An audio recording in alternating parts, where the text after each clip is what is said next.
Shalom semuanya, senang kembali dalam program Deep Talk with Pastor. Kita bisa melanjutkan tadarusan Alkitab kita.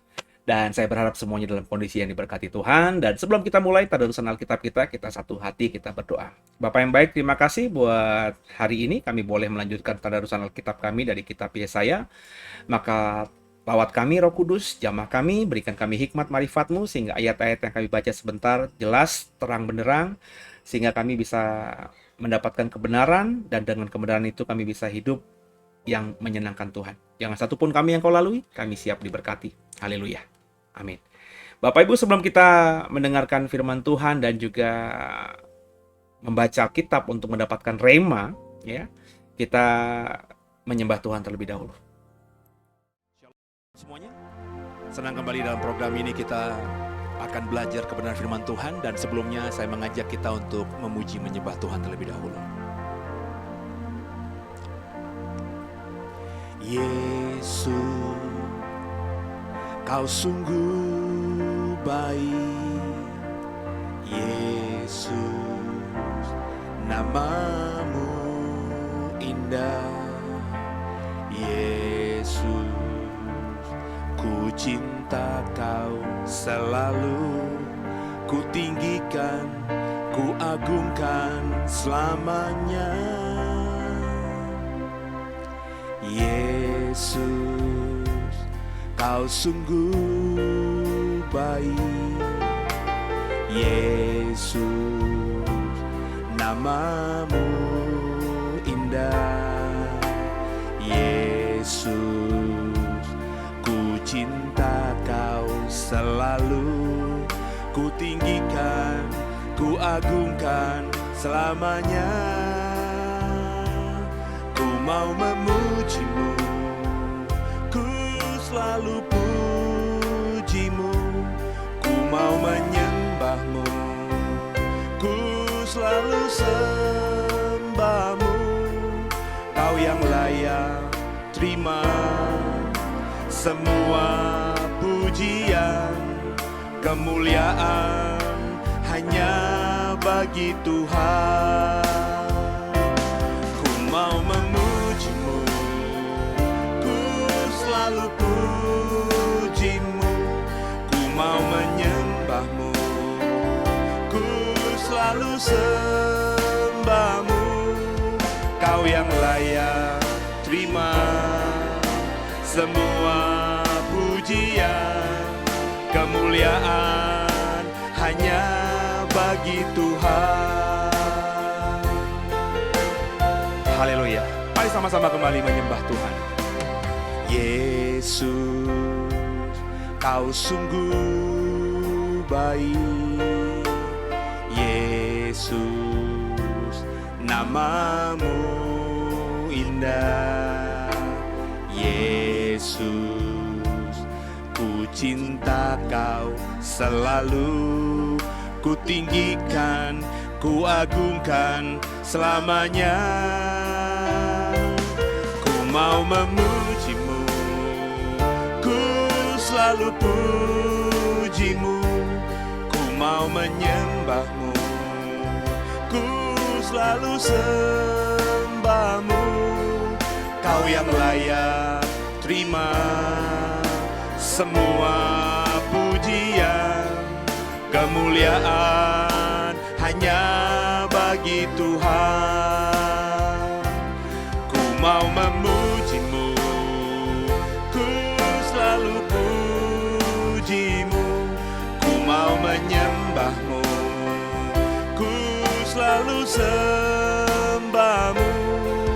Kau yang layak terima semua pujian, kemuliaan hanya bagi Tuhan. Kemuliaan hanya bagi Tuhan. Kemuliaan hanya bagi Tuhan. Haleluya, kami menyembah-Mu Tuhan. Haleluya, terpujilah nama-Mu Tuhan. Haleluya, tiada yang seperti-Mu Tuhan. Kami mau menyembah-Mu, kami sembah-Mu dalam roh dan kebenaran Tuhan. Ajaib, ajaib, segala perbuatan-Mu ajaib. Kami bersyukur padamu Tuhan, sebab tiada Allah seperti-Mu. Haleluya, haleluya, terpujilah nama-Mu. Haleluya, haleluya, terpujilah nama-Mu Tuhan. Haleluya,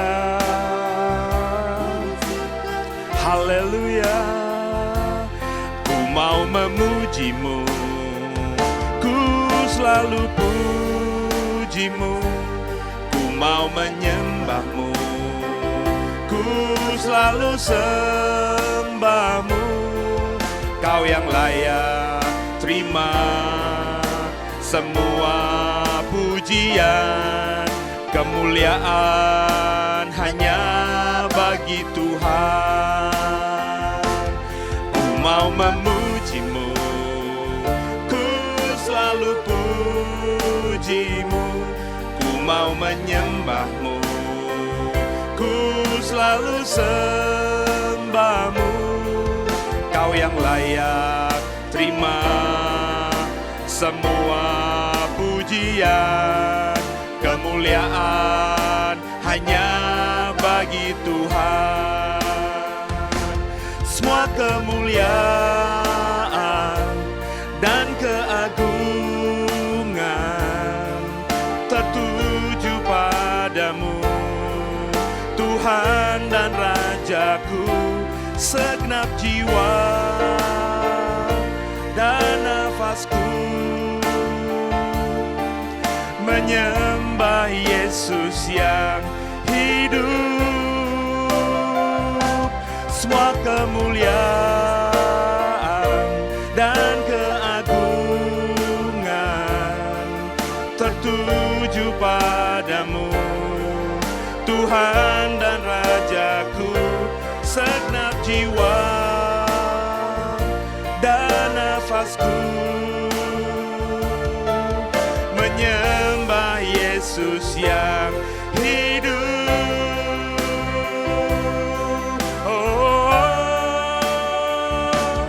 Ku mau memuji-Mu, ku selalu puji-Mu.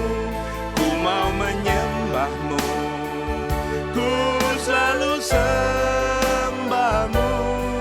Kau yang layak terima semua pujian, kemuliaan hanya bagi Tuhan. Kau yang layak, Kau yang layak terima semua pujian, kemuliaan hanya bagi Tuhan.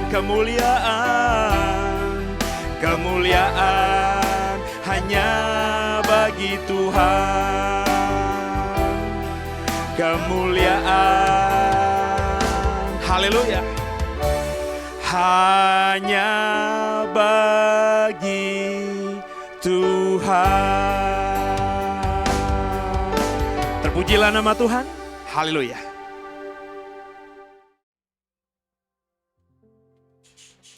Ya, kita akan melanjutkan pembacaan kita dari Yesaya pasal yang ke-59 ya Bapak Ibu ya. Dan bersama saya ya, kita baca ayat 1-nya, perikopnya dosa adalah penghambat keselamatan. Sesungguhnya tangan Tuhan tidak kurang panjang untuk menyelamatkan dan pendengarannya tidak kurang tajam untuk mendengar.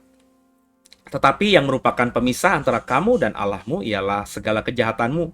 Dan yang membuat dia menyembunyikan diri terhadap kamu sehingga ia tidak mendengar ialah segala dosamu. Sebab tanganmu cemar oleh darah dan jarimu oleh kejahatan. Mulutmu mengucapkan dusta, lidahmu menyebut-nyebut kecurangan. Tidak ada yang mengajukan pengaduan dengan alasan benar dan tidak ada yang menghakimi dengan alasan teguh. Orang yang mengandalkan kesia-siaan dan mengucapkan dusta, orang mengandung bencana dan melahirkan kelaliman. Mereka menetaskan telur ular beludak dan menenun sarang laba-laba. Siapa yang makan dari telurnya itu akan mati, dan apabila sebutir ditekan pecah, keluarlah seekor ular beludak. Sarang yang ditenun itu tidak dapat dipergunakan sebagai pakaian, dan buatan mereka itu tidak dapat dipakai sebagai kain. Perbuatan mereka adalah perbuatan kelaliman, dan yang dikerjakan tangan mereka adalah kekerasan belaka. Mereka segera melakukan kejahatan dan bersegera hendak menumpahkan darah orang yang tidak bersalah. Rancangan mereka adalah rancangan kelaliman, dan kemana saja mereka pergi, mereka meninggalkan kebinasaan dan keruntuhan. Mereka tidak mengenal jalan damai, dan dalam jejak mereka tidak ada keadilan. Mereka mengambil jalan-jalan yang bengkok, dan setiap orang yang berjalan di situ tidaklah mengenal damai. Sebab itu keadilan tetap jauh daripada kami, dan kebenaran tidak sampai kepada kami. Kami menanti-nantikan terang, tetapi hanya kegelapan belaka. Menanti-nantikan cahaya, tapi kami berjalan dalam kekelaman. Kami meraba-raba dinding seperti orang buta, dan meraba-raba seolah-olah tidak punya mata. Kami tersandung di waktu tengah hari, seperti di waktu senja, duduk di tengah gelap seperti orang mati. Kami sekalian meraung seperti beruang, suara kami redup seperti suara burung merpati. Kami menanti-nantikan keadilan, tetapi tidak ada, menanti-nantikan keselamatan, tetapi tetap jauh dari kami. Sungguh dosa pemberontakan kami banyak di hadapan-Mu, dan dosa kami bersaksi melawan kami. Sungguh kami menyadari pemberontakan kami, dan kami mengenal kejahatan kami. Kami telah memberontak dan mungkin terhadap Tuhan, dan mungkir terhadap Tuhan, dan berbalik dari mengikuti Allah kami. Kami merancangkan pemerasan dan penyelewengan, mengandung dusta dalam hati dan melahirkannya dengan kata-kata. Hukum telah terdesak ke belakang, keadilan berdiri jauh-jauh, sebab kebenaran tersandung di tempat umum dan ketulusan ditolak orang. Dengan demikian kebenaran telah hilang, dan siapa yang menjauhi kejahatan, ia telah menjadi korban rampasan. Tapi Tuhan melihatnya, dan adalah jahat di matanya bahwa tidak ada hukum. Ia melihat bahwa tidak seorang pun yang tampil, dan ia tertegun karena tidak ada yang membela. Maka tangannya sendiri memberi dia pertolongan, dan keadilannya lah yang membantu dia. Ia mengenakan keadilan sebagai baju jirah, dan ketopong keselamatan ada di kepalanya. Ia mengenakan pakaian pembalasan dan menyelubungkan kecemburuan sebagai jubah. Sesuai dengan perbuatan-perbuatan orang, demikianlah ia memberi pembalasan. Kehangatan murka kepada lawan-lawannya, ganjaran kepada musuh-musuhnya. Bahkan kepada pulau-pulau yang jauh ia memberi ganjaran. Maka orang akan takut kepada Tuhan, kepada nama Tuhan, di tempat matahari terbenam, dan kepada kemuliaannya di tempat matahari terbit. Sebab ia akan datang seperti arus dari tempat yang sempit, yang didorong oleh nafas Tuhan.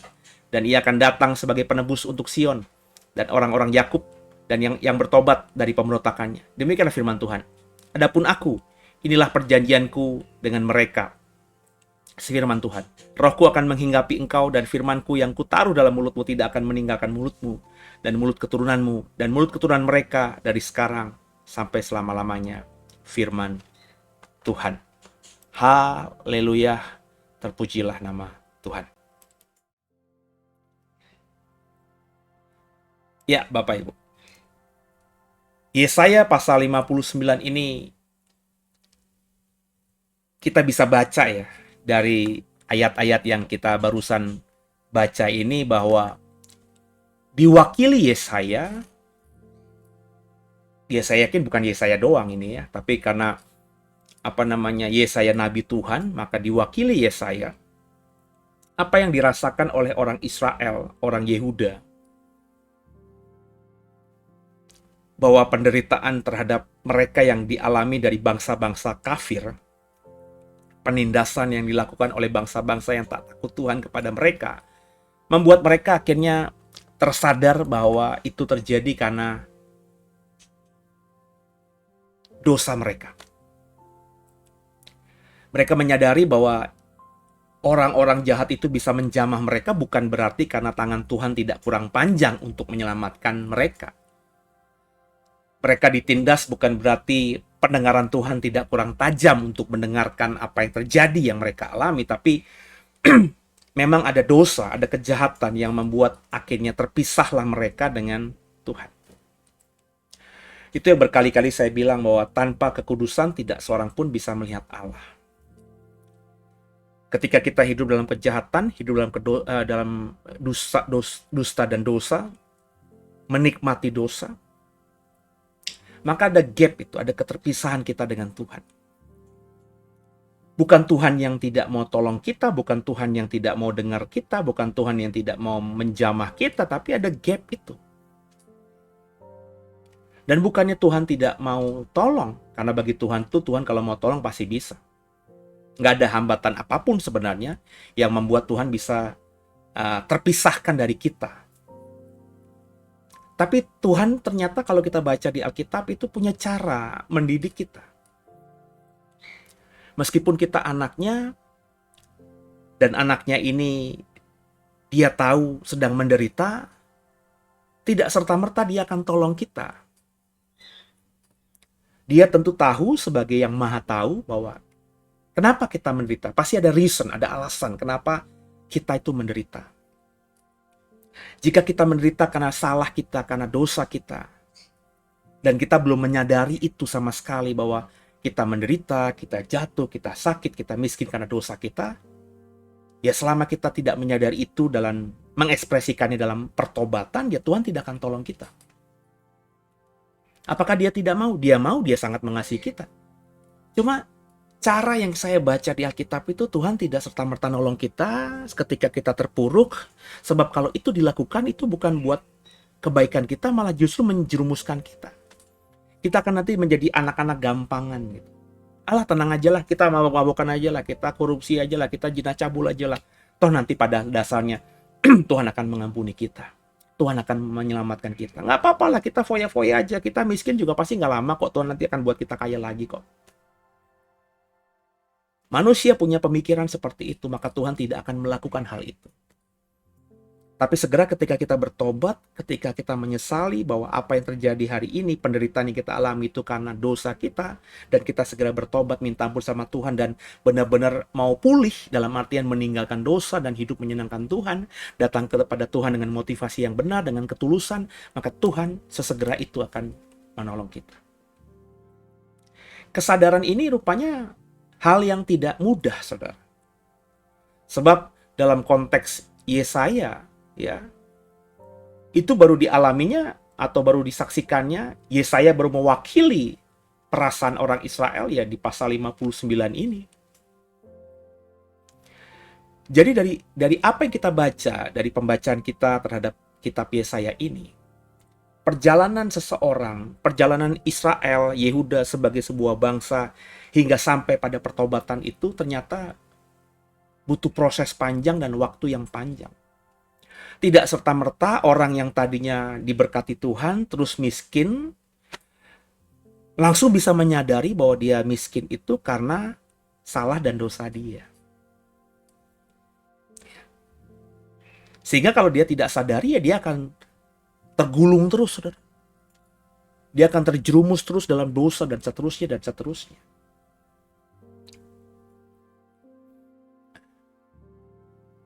Saya tak mau sebut nama, tapi ada banyak orang yang saya kenal secara pribadi as a person. yang tidak menyadari salahnya dia di mana, tidak menyadari dosanya dia di mana. Akhirnya hidupnya dia, meskipun ada perubahan, tapi hari demi hari ya muter aja. Dengan segala problem, kehidupan, problematika, yang muter aja dan ngebulet aja.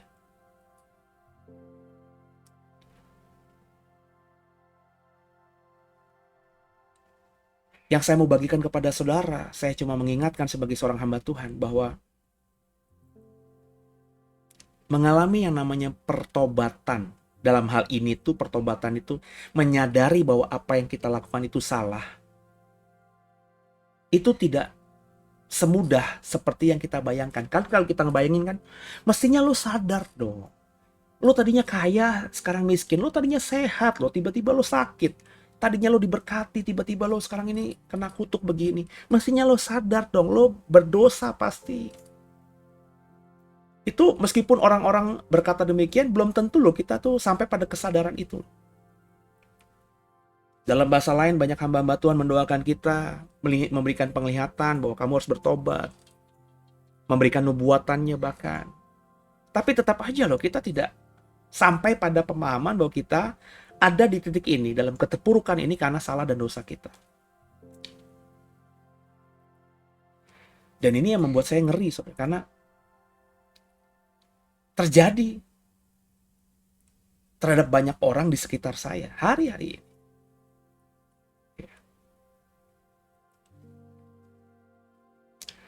Dan orang yang di masa lalu bisa menyadari kesalahannya dia, dan akhirnya Tuhan pulihkan, itu belum tentu pengalaman seperti itu menjadikan dia di kemudian hari pun ketika terpuruk lagi segera menyadari bahwa itu salahnya dia. Belum tentu juga. Jadi sebuah preseden di masa lalu itu tidak bisa kita justifikasi akan segera juga terjadi pada kita. Dulu kita segera menyadari, belum tentu ke depan kita segera menyadari ketika kita jatuh dalam dosa. Itu makanya butuh kita terus menjaga keintiman dengan Tuhan. Sebagai manusia kita akan hidup jatuh bangun. Sebagai manusia kita akan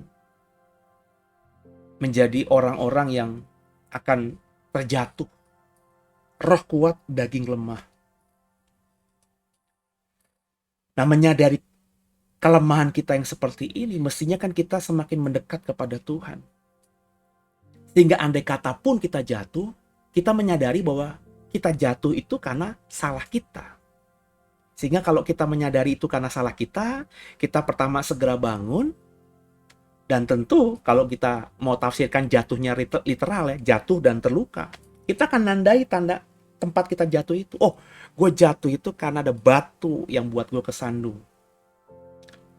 Maka ketika kita paham dan kita menyadari kesalahan kita itu apa dan berjanji ke depan tidak akan jatuh lagi, maka besok-besok kalau lewati tempat itu kita akan tahu tandanya.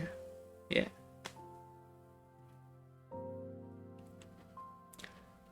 Kalau saya nganterin anak saya sekolah di Atalia di Villa Melati Regensi, saudara. Kalau Bapak Ibu tahu tempat itu banyak sekali polisi tidur.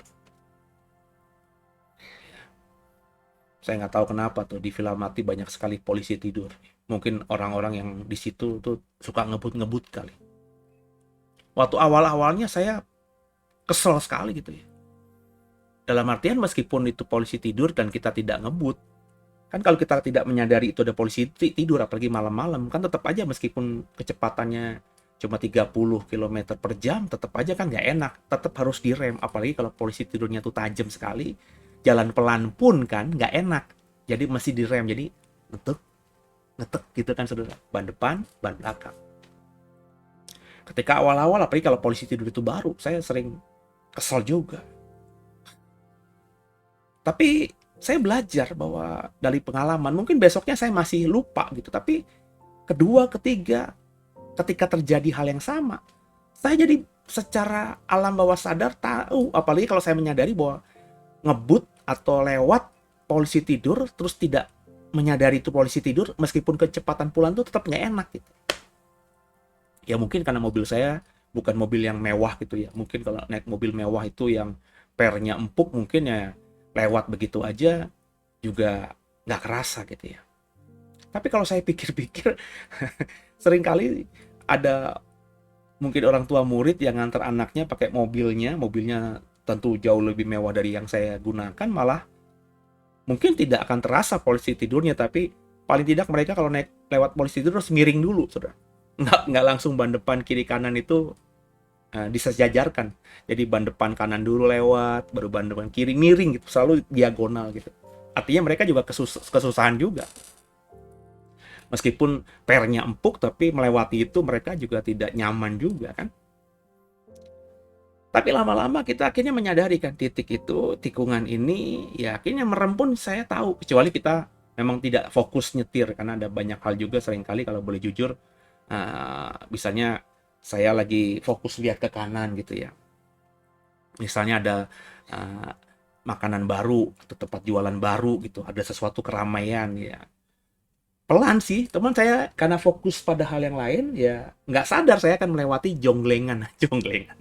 Polisi tidur itu akhirnya lewat lagi nggak enak. Tapi kalau kita lagi fokus, itu kita nggak mungkin, kita nggak tidak tahu polisi tidur itu, karena kita sudah melewati berkali-kali dan kita tahu di situ ada polisi tidur, sehingga sepelan apapun, segelap apapun tempat itu, ketika kita melewati tempat yang kita tahu ada polisi tidurnya, kita pasti akan ngerem dan melewatinya dengan smooth. Nah, saudara, dalam kehidupan itu seperti itu.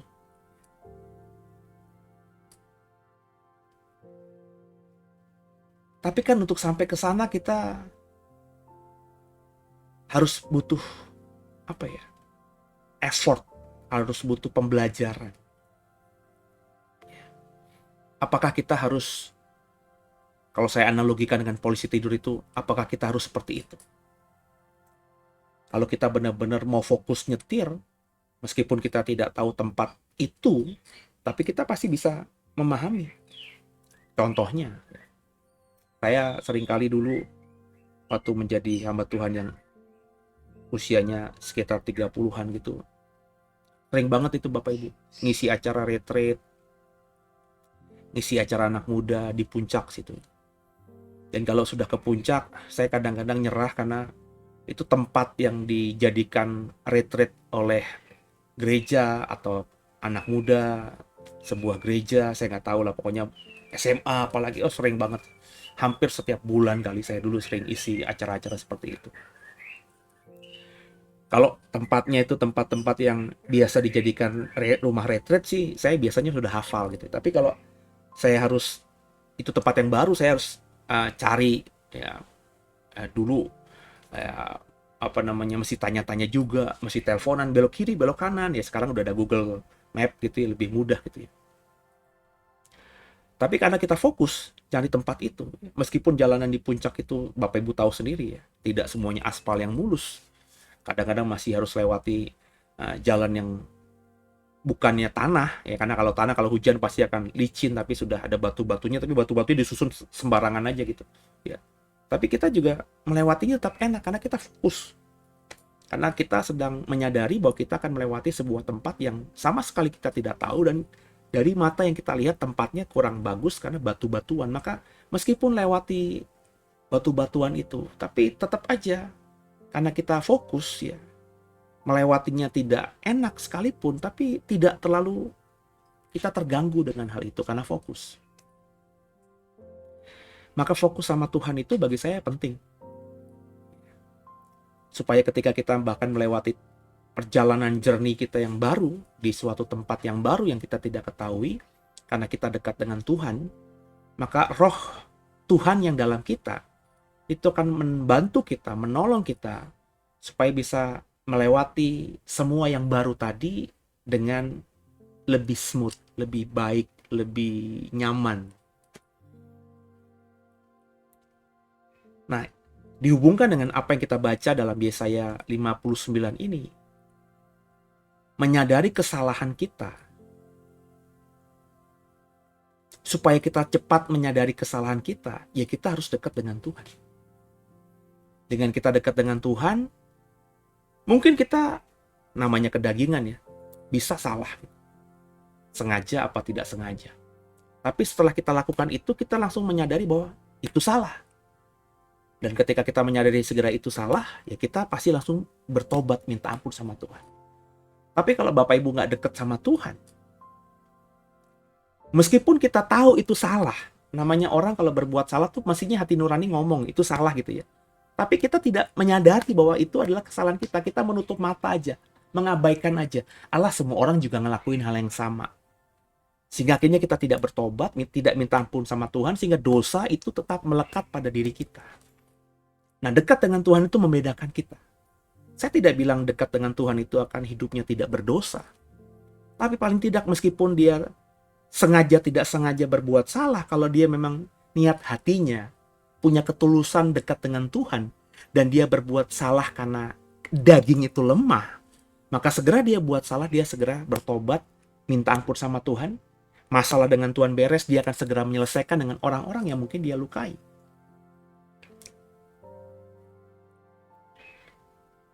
Dalam konteks Yesaya 59, hal seperti itu ternyata tidak mudah untuk terjadi.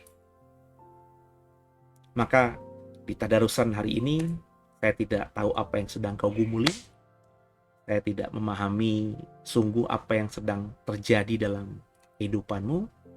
Tapi saya percaya kalau kau mau bertobat dengan sungguh, terlebih membangun keintimanmu dengan Tuhan dengan sungguh, maka ke depan memasuki zaman yang edan, zaman yang kita tidak tahu, kita tidak akan salah dalam mengambil keputusan, dan kita bisa menjaga citra diri yang baik itu.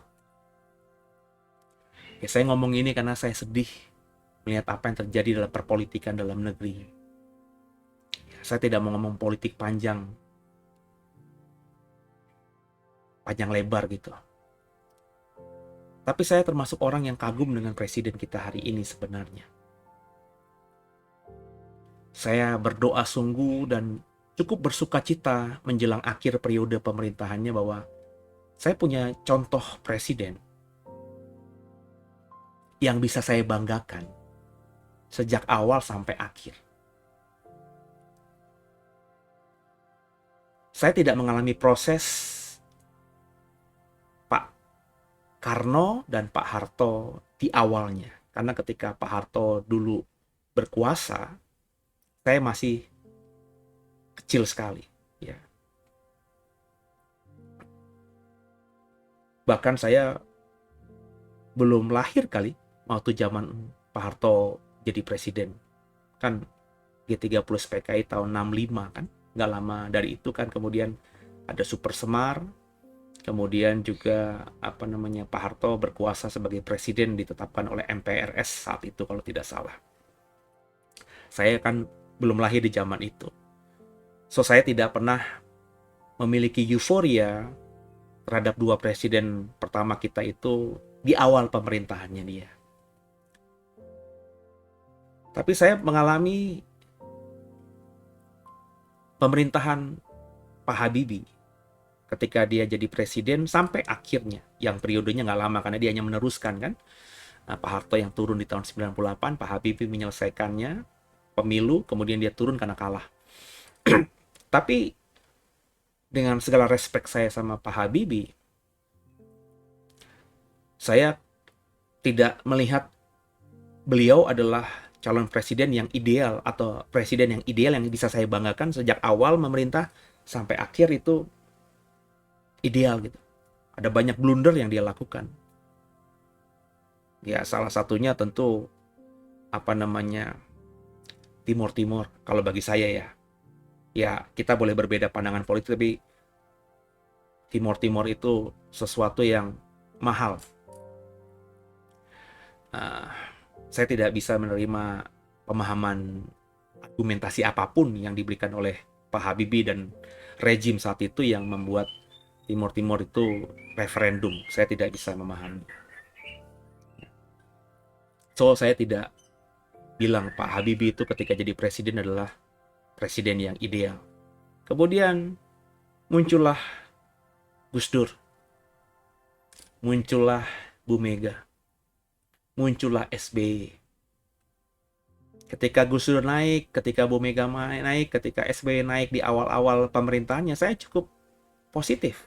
Dalam artian saya cukup punya harapan. Tapi ketika di akhir pemerintahan mereka, saya tidak merasa hati saya sejahtera atau bisa bangga bahwa saya punya presiden seperti mereka. Saya sorry ya buat semua yang berbeda pendapat dengan saya. Ini kan saya lagi curhat colongan gitu. Juga Presiden Jokowi. Di awalnya saya punya penuh harapan, berpikir tinggal sebentar lagi dia memerintah, kemudian saya akhirnya punya satu contoh Presiden Republik Indonesia yang dari awal sampai akhir saya kagumi. Bisa jadi patron, bisa jadi ukuran. Tapi apa yang terjadi hari-hari ini? Ya, dengan sepak terjang anak-anaknya, ya, dengan sikap politiknya dia yang ambigu bagi saya, ya, itu membuat saya akhirnya berkata, wah, nggak bisa dia. Paling nggak buat saya kan sedang mengutarakan pandangan saya. Nggak bisa dia jadi presiden yang ideal menurut kacamata saya. Karena di akhir-akhir pemerintahannya banyak hal blunder yang dia lakukan.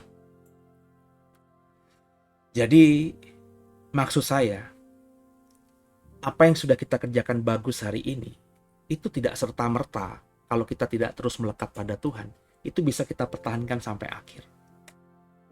Maka berjuanglah bersama dengan Roh Kudus, itu yang saya kerjakan. Kata Paulus, jangan merasa kita hebat. Yang lalu itu anggaplah seperti sampah, seperti kita belum dapat apa-apa. Dan kita terus berbuat baik, sehingga legacy kita, peninggalan kita, warisan kita, heritage kita, itu sesuatu yang indah. Ya, saya sih how to-nya, gambaran umumnya tahu, tapi detailnya belum tahu, tapi paling tidak di usia saya yang menjelang 50, nanti masuk 50 tahun menuju 60, kalau Tuhan kasih umur panjang sampai 70-80 tahun, saya sudah punya framing apa yang harus saya kerjakan. Gimana saya menata hidup saya dengan baik. Supaya di tengah badan yang semakin menua, fisik yang semakin lemah, saya masih bisa menggunakan waktu-waktu saya dengan efisien untuk kemuliaan Tuhan dan untuk jadi berkat bagi banyak orang. Semoga paham. Perjalanan menuju kesempurnaan itu panjang. Tundukkan kepala kita, doa. Makasih Tuhan buat malam hari ini, buat hari ini kami sudah bertadarusan. Mampukan kami Roh Kudus agar bisa melewati proses hidup kami ini dengan baik. Dan lewat pertolongan-Mu kami percaya kami akan semakin sempurna sampai akhirnya. Ampuni salah dosa kami. Yesus Kristus, Kaulah Tuhan Juru Selamat kami yang hidup. Dan ke dalam tangan-Mu lah kami serahkan tubuh, jiwa, dan roh kami. Haleluya. Amin. Semoga Bapak Ibu diberkati. Dan sampai jumpa di malam minggu besok di Tadarusan Alkitab berikutnya. God bless you.